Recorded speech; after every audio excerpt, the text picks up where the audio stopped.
Bismillahirrahmanirrahim. Assalamualaikum warahmatullahi wabarakatuh. Apa kabarnya teman-teman semua? Semoga semuanya dalam keadaan sehat walafiat. Baiklah teman-teman, ini materi terakhir di tematik tema 7, yaitu kepemimpinan. Kita akan membahas tentang SBDP. Subtema 1, 2, dan 3. Oke, baiklah. Langkah baiknya sebelum pembelajaran dimulai, kita berdoa dulu bersama-sama. Berdoa dimulai. Bismillahirrahmanirrahim. Rabbi zidni ilman warzuqni fahma wa amalan mutaqabbalan. Amin. Semoga ilmu yang didapat bermanfaat untuk kalian dan tetap semangat. Ya, adapun tujuan pembelajaran hari ini, yang pertama, kalian akan mengetahui apa yang dimaksud dengan seni kriya pada patung. Kemudian yang kedua, tujuannya kalian akan dapat mengidentifikasi jenis-jenis dan ciri-ciri pada patung. Kemudian kalian akan memahami teknik pembuatan patung. Baiklah, sudah siap belajar hari ini? Insya Allah siap ya. Nah, pernahkah kalian melihat patung? Rata-rata pernah ya. Nah, inilah contoh patung yang ada di Karawang. Ini patung yang ada di bundaran Bank BJB. Kemudian ini patung Tugu Tani di daerah Lamaran. Nah, pasti kalian pernah melihat patung Tugu Padi dan patung Tugu Tani ini ya. Ini patung-patung, salah satu patung yang ada di kota Karawang. Nah, apa sih itu patung? Patung adalah benda tiga dimensi karya manusia yang diakui secara khusus sebagai suatu karya seni. Ya, itulah patung. Benda tiga dimensi karya manusia. Apa tujuannya untuk pembuatan patung? Tujuannya penciptaan patung adalah untuk menghasilkan karya seni yang dapat bertahan selama mungkin. Biasanya salah satu sifatnya karya seni untuk sejarah atau patung-patung sejarah. Kemudian patung juga disebut dengan seni kriya. Apa itu seni kriya? Seni kriya adalah seni kerajinan tangan di mana proses pembuatannya menggunakan tangan manusia dan membutuhkan keterampilan khusus.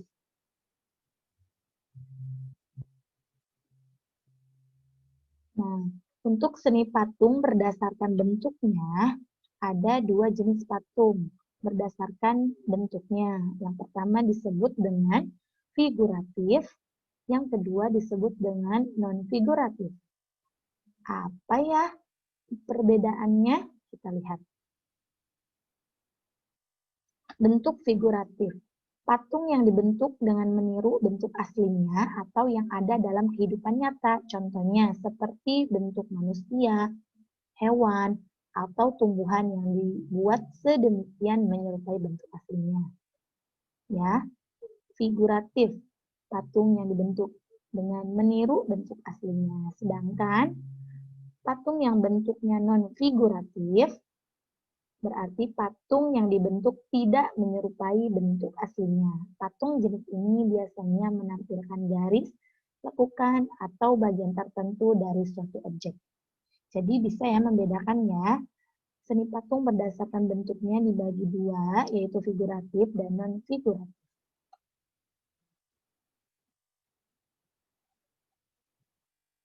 Selanjutnya, jenis patung berdasarkan jenisnya.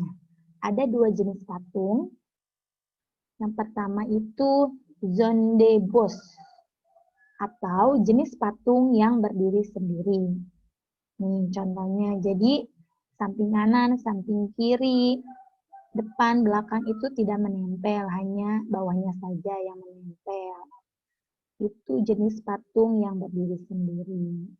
Nah, Adapun jenis patung yang kedua yaitu jenis patung relief atau jenis patung yang menempel pada permukaan dinding. Ini contohnya. Ini adalah relief yang ada di Monumen Rawagede, ya, yang ada di Karawang. Sedangkan contoh jenis patung John Bush ini contoh patung Tugu Tani yang ada di Lamaran. Dari kedua jenis patung ini, kalian insya Allah sudah dapat membedakan yang mana jenis patung John B. Bush dan yang mana jenis patung relief.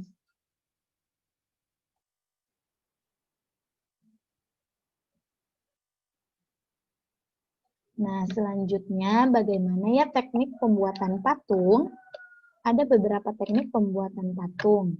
Yang pertama, teknik batsir. Apa itu teknik batsir? Teknik batsir merupakan salah satu teknik pembuatan patung dengan cara mengurangi bahan lunak seperti tanah liat, gips, malam, dan bahan yang berstruktur lunak lainnya, sehingga tercipta karya patung yang memiliki nilai estetika. Selanjutnya, teknik pembuatan patung yang kedua yaitu modeling. Modeling merupakan teknik dalam membuat patung dengan cara membuat model terlebih dahulu dan setelah itu dibentuk patung sebenarnya. Selanjutnya, teknik yang ketiga yaitu mencetak atau cor. Teknik ini biasanya digunakan pada proses pembuatan patung dengan bahan dasar logam. Pembuatan diawali dengan memanaskan logam hingga mencair, kemudian dituangkan dalam cetakan patung yang telah dibentuk rupa patungnya. Selanjutnya, teknik pembuatan patung yang keempat yaitu merakit.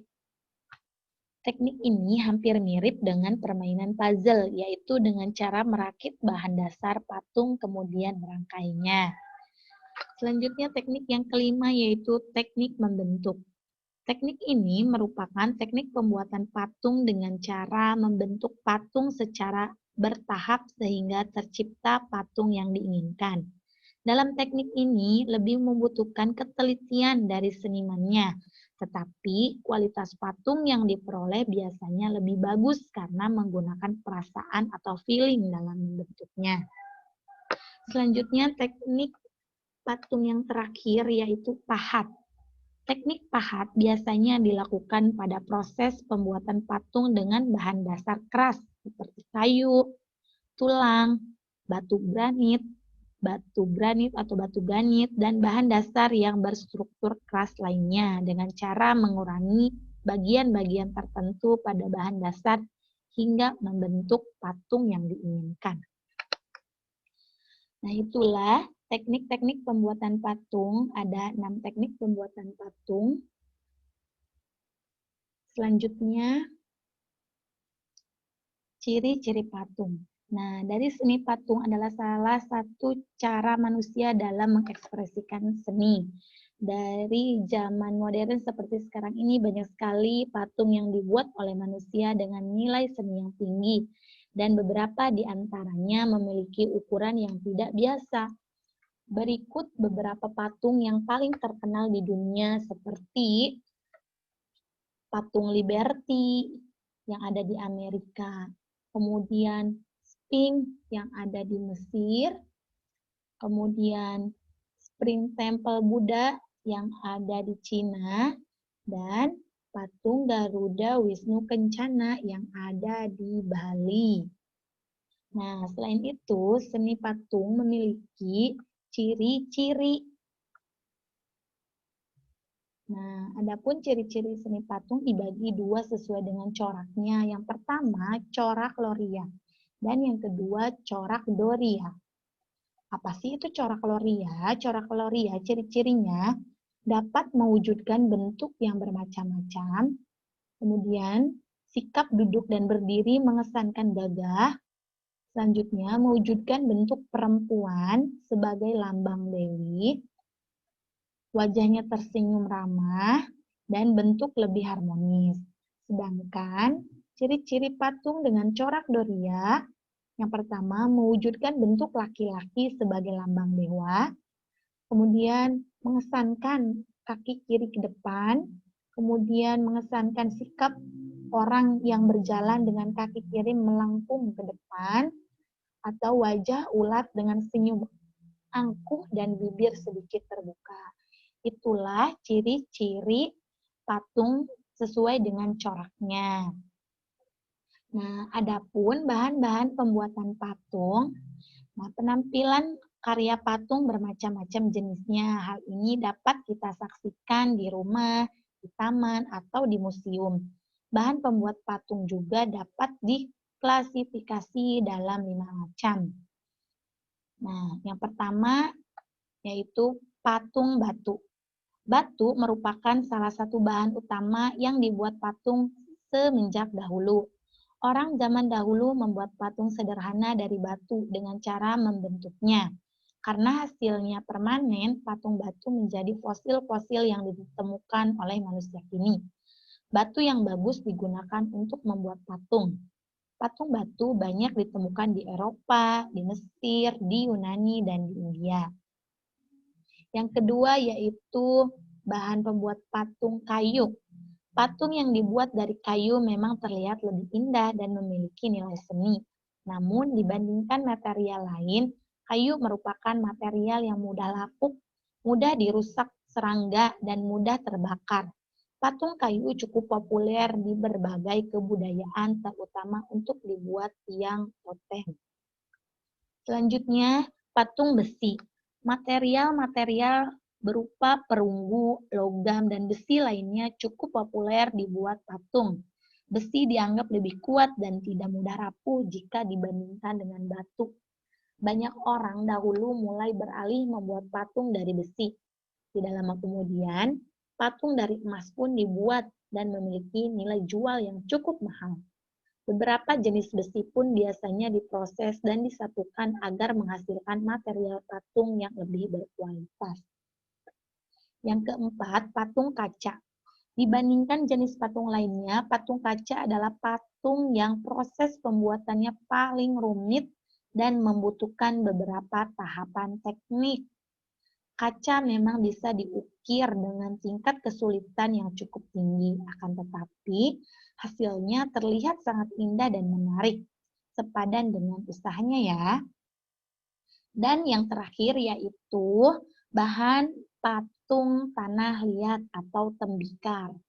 Tembikar merupakan salah satu material pembuat patung yang cukup tua, begitu juga dengan tanah liat. Keduanya mudah dibentuk dan lentur sehingga banyak digunakan untuk pembuatan patung. Nah, itu dia bahan-bahan untuk pembuatan patung. Nah, selanjutnya Bu Hilda akan memberikan wawasan tambahan. Nah, di sini bisa disaksikan ini adalah gambar Monumen Rawagede yang ada di Karawang. Nah, di sini bisa kita lihat di bagian depannya itu ada sebuah relief. Relief, ini itu relief. Nih lebih jelasnya.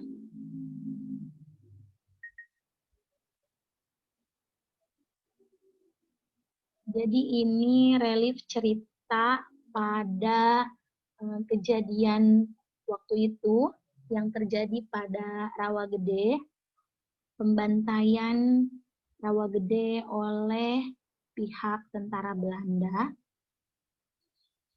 Nah, di Monumen Rawagede pun di dalamnya, di atas ada sebuah patung yang menceritakan bahwa seorang ibu kehilangan suaminya dan anaknya karena ikut menjadi korban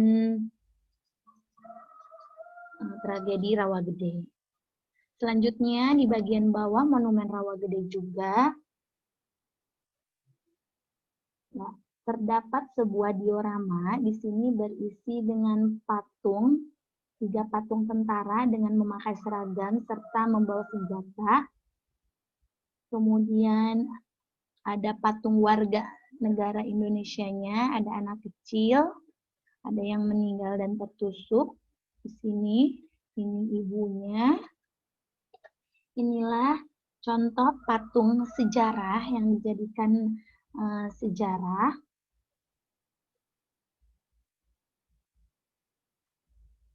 Nah, dari sini Al-Quran juga menjelaskan dalam surat Ali Imran ayat 49 yang artinya, dan sebagai Rasul kepada Bani Israel yang berkata kepada mereka, sesungguhnya aku telah datang kepadamu dengan membawa sesuatu tanda mukjizat dari Tuhanmu, yaitu aku membuat untuk kamu dari tanah berbentuk burung, kemudian aku meniupnya maka ia menjadi seekor burung dengan seizin Allah, dan aku menyembuhkan orang yang buta sejak dari lahirnya dan orang yang berpenyakit sopak, dan aku menghidupkan orang mati dengan seizin Allah, dan aku kabarkan kepadamu apa yang kamu makan dan apa yang kamu simpan di rumahmu.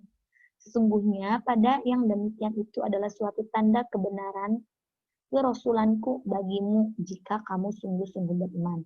Nah, di sini dijelaskan akunya itu adalah Nabi Isa karena kekhawatiran kepada penyembah berhala atau karena faktor syirik tidak ditemukan, maka Allah Subhanahu wa taala membenarkan pembuatan patung burung oleh Nabi Isa. Dengan demikian, penolakan Al-Qur'an bukan disebabkan oleh patungnya, melainkan karena kemusyrikannya dan penyembahannya. Jadi, di dalam Al-Quran dijelaskan kalau untuk seni boleh-boleh saja, kalau apalagi untuk mengenang sejarah, tetapi yang tidak diperbolehkan itu untuk kemusyrikan dan penyembahan. Quraisyah pun menjelaskan yang digarisbawahi di sini adalah bahwa pahat memahat yang mereka tekuni itu merupakan nikmat Allah Subhanahu wa taala yang harus disyukuri dan harus mengantar kepada pengakuan dan kesadaran akan kebesaran dan keesaan Allah Subhanahu wa taala. Jadi harus bersyukur karena ide, pikiran, gagasannya itu Allah yang ciptakan, dan Allah memberikan kelebihan kepada orang yang pintar membuat patung ataupun memahat. Baiklah teman-teman, semoga pembelajaran kali ini bermanfaat untuk kalian. Alhamdulillahirrahmanirrahim. Penjelasan telah selesai. Mohon maaf atas segala kekurangannya. Kita tutup pembelajaran hari ini dengan istighfar 3 kali. Astagfirullahaladzim, astagfirullahaladzim, astagfirullahaladzim. Doa kafaratul majlis. Subhanakallahumma wa bihamdika asyhadu an la ilaha illa anta astaghfiruka wa atubu ilaik. Terima kasih atas segala perhatiannya. Jangan lupa dicatat hal-hal yang dianggap penting. Tadi semua sudah dijelaskan di dalam buku paket 6G halaman 106 sampai dengan 111. Ya, silakan dilihat dan digarisbawahi. Akhirul kalam. Wabillahi taufik wal hidayah. Wassalamualaikum warahmatullahi wabarakatuh.